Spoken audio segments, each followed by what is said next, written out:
En los últimos 10 años estamos viendo muchos pacientes que consultan a todos los niveles del sistema sanitario por enfermedades relacionadas con el medio ambiente y en concreto también por exposiciones a ondas electromagnéticas. Son pacientes que refieren que cuando están cerca de una fuente de exposición de ondas electromagnéticas, que puede ser muy diversa, desde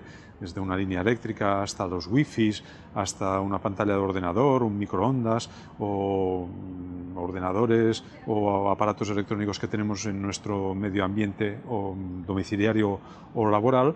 presentan síntomas que les mejoran cuando cesan esta exposición. En general refieren que tienen un cuadro de dolor de cabeza, confusión, alteración de la memoria, de la concentración y a veces también síntomas irritativos, por ejemplo, que les molesta los ojos, les lloran los ojos, tienen irritación de garganta,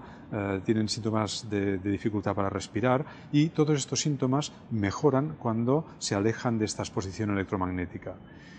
Sí que es cierto que estos síntomas son difíciles a veces de objetivar, porque el paciente los tiene solo en la exposición aguda y luego van mejorando. Pero en algunos casos estos síntomas no mejoran completamente, sino que persisten y el paciente puede quedar con dolor de cabeza, puede quedar con cansancio, con dolor generalizado muscular,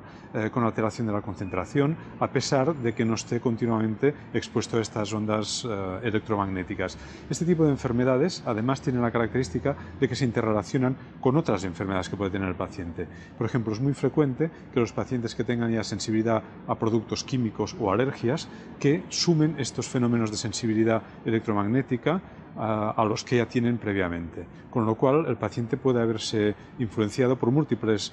fuentes de exposición y a lo largo del día tener varios mecanismos que descompensan sus síntomas y desarrollar una auténtica enfermedad crónica. En este sentido, se han ido objetivando una serie de síndromes que quedarían configurados como enfermedades posiblemente relacionadas con radiaciones electromagnéticas. Uno de ellos sería, por ejemplo, la fatiga crónica, también el dolor de origen neurogénico que llamamos fibromialgia, que es un dolor diseminado, también trastornos del sueño, trastornos del estado de ánimo con mayor irritabilidad, mayor tendencia a ansiedad, también de alguna manera síntomas asociados como pueden ser síntomas de intolerancia digestiva, fenómenos irritativos cutáneos, sequedad de mucosas, mayor propensión para hacer infecciones intercurrentes. Es decir, es un conjunto de síntomas que es muy disperso y que puede variar de una persona a otra y que en este caso interrelaciona las radiaciones ambientales con otros factores de exposición y con las enfermedades que tenía el paciente. Respecto a las causas, es decir, ¿por qué ahora vemos este tipo de enfermedades, este tipo de síntomas que antes quizá no veíamos tanto? Yo creo que es debido simplemente porque en nuestro entorno ha aumentado muchísimo la exposición a este tipo de ondas. Solo en la generación anterior nuestra, nuestros padres, no tenían ni mucho menos la cantidad y la insistencia a lo largo del tiempo en la que estamos expuestos a todo tipo de radiaciones, desde las del medio ambiente, que ha cambiado nuestro medio ambiente, no es el mismo que hace tiempo, estamos mucho más contaminado, tenemos menos barreras de protección atmosférica,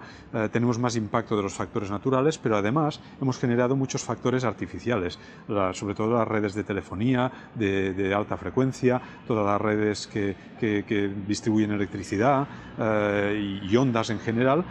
están mucho más presentes en nuestro medio y las tenemos con exposición continuada, no solo en nuestro lugar de trabajo, sino también en casa. Tenemos redes de wifi que nos exponen continuamente a bajas frecuencias, pero que son sensibilizantes para nuestras células. Es decir, nosotros tenemos células que responden a estos estímulos, aunque sean a baja dosis. No estoy hablando de exposiciones agudas, graves, a altas dosis, que esto a veces también pasa, ¿no? Pero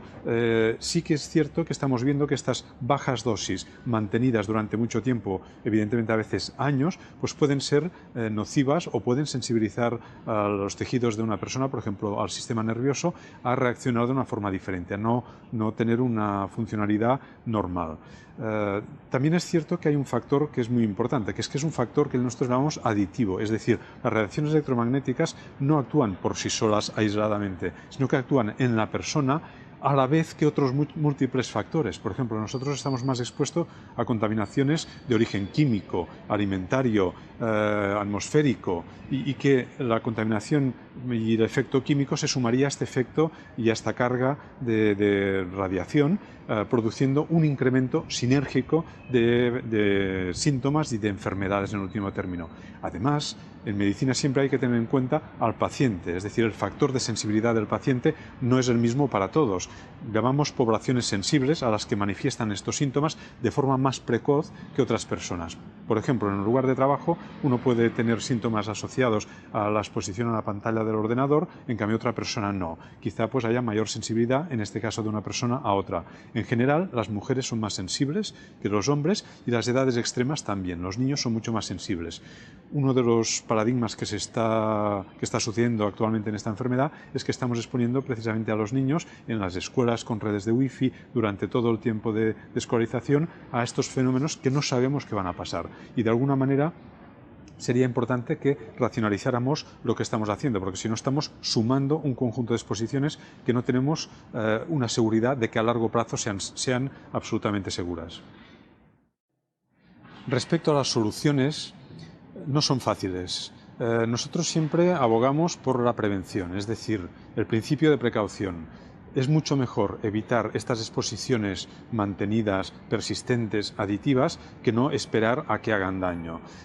Es cierto que se está intentando siempre en todos los medios de exposición que la exposición sea la mínima, pero probablemente las normativas legales no están aún suficientemente adecuadas para este tipo de exposiciones a largo plazo. Quizá han tenido en cuenta solo exposiciones cortas, efectos agudos que llamamos, pero este modelo de exposición repetida que va haciendo un daño acumulativo y además aditivo a otros factores no se está teniendo en cuenta, al menos a nivel de la legislación. Por ello, sería muy importante que, de alguna manera,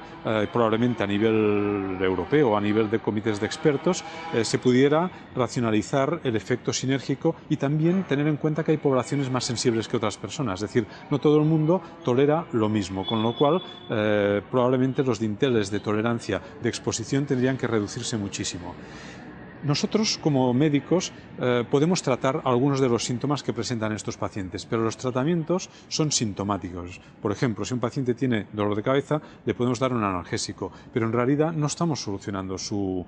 síntoma, sino que estamos tapándolo. Estamos haciendo que se inhiba la respuesta orgánica ante esta exposición, con lo cual a veces mejoras un síntoma, pero aparecen otros. Este paciente que tenía cefalea, después a lo mejor tiene insomnio, o tiene irritabilidad, o tiene fatiga, y es simplemente un cambio de la expresión de la enfermedad en este paciente, con lo cual los tratamientos que nosotros podemos hacer no son muy importantes. Sí que es muy importante valorar el entorno donde el paciente está durante muchas horas, el entorno laboral. Es muy importante ver que no haya radiaciones excesivas, hay edificios enfermos que acumulan